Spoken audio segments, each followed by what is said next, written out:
शास्त्री के बाद इंदिरा गांधी।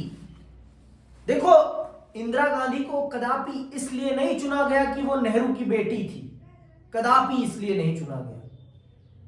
ये भूल कभी मत करना कि नेहरू की बेटी होने के कारण इंदिरा गांधी को देश का प्रधानमंत्री चुना गया था, ये भूल कभी मत करना।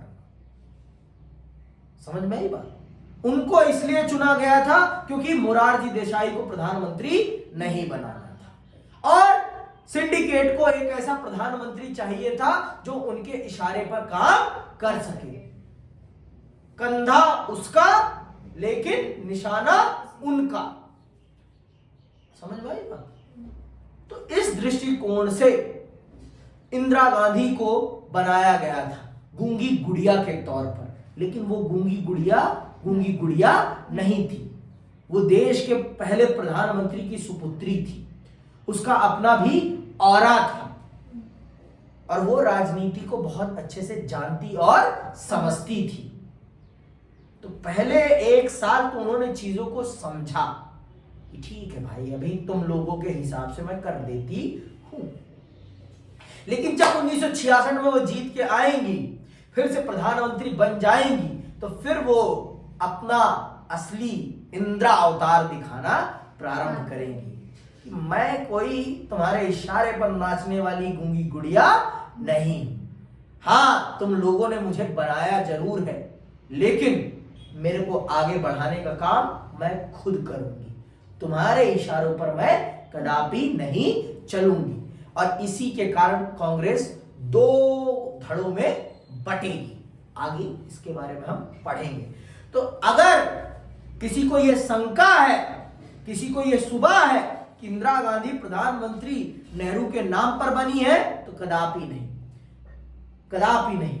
वो बनी इसलिए थी जिससे कि वो सिंडिकेट ने उन्हें इसलिए बनाया जिससे कि वो आसानी से उनको अपने अनुसार कंट्रोल कर सके। लेकिन इंदिरा भी तो इंदिरा है। ये देखिए, ये इमेज इसी चीज को शो कर रही है कि ये मोरारजी देसाई भागी रहे हैं, वहां इंदिरा गांधी को सिंडिकेट ने प्रधानमंत्री बना दिया है। ठीक है, सुनिए।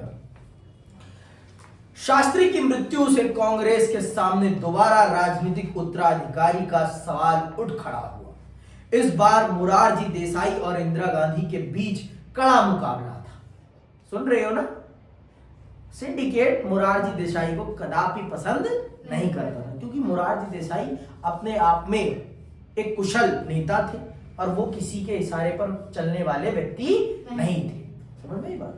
वो अपने आप में मतलब उनको भी पॉलिटिकली वो बहुत ही वेल नोन पर्सन थे, पॉलिटिकली उनकी पकड़ थी, अच्छी थी। मोरारजी देसाई बंबई प्रांत, मौजूदा महाराष्ट्र और गुजरात के मुख्यमंत्री के पद पर रह चुके थे।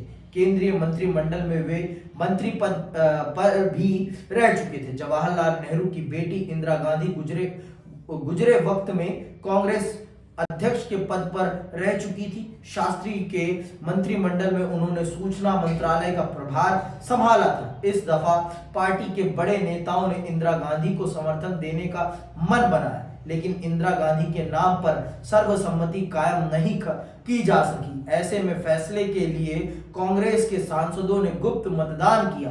इंदिरा गांधी ने मोरारजी देसाई को हरा दिया। उन्हें कांग्रेस पार्टी के 2/3 से अधिक सांसदों ने अपना मत दिया था। नेतृत्व के लिए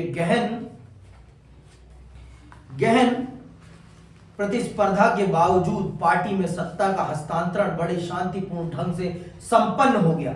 इसे भारतीय लोकतंत्र की परिपक्वता के रूप में देखा गया। मतलब पार्टी में इंटरनल कंपटीशन होने के बावजूद भी जब पार्टी ने किसी को अपना नेता चुन लिया तो सब ने उसे अपना नेता मान लिया, किसी ने भी उसका विरोध नहीं किया।